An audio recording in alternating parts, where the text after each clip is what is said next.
హోంమంత్రి వంగలపూడి అనిత ముఖ్యమంత్రి చంద్రబాబు నాయుడు గారి ఆదేశాల మేరకు ప్రతి గ్రామంలో సుపరిపాలనకు తొలి అడుగు కార్యక్రమం జరుగుతుంది.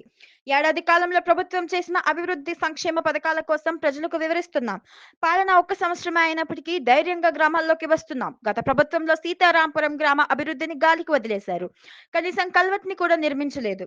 ఎన్డీఏ పాలనలో కల్వర్ట్ నిర్మించాం, రోడ్డు శంకుస్థాపన చేశాం. పిల్లలు ఎంతమంది ఉన్నా తల్లికి వందనం ఇచ్చాం. గ్రామాల్లో ప్రజలు చాలా ఆనందంగా ఉన్నారు. గ్రామ సుపరిపాలనే ధ్యేయంగా పనిచేస్తున్నామన్నారు హోంమంత్రి వంగలపూడి అనిత.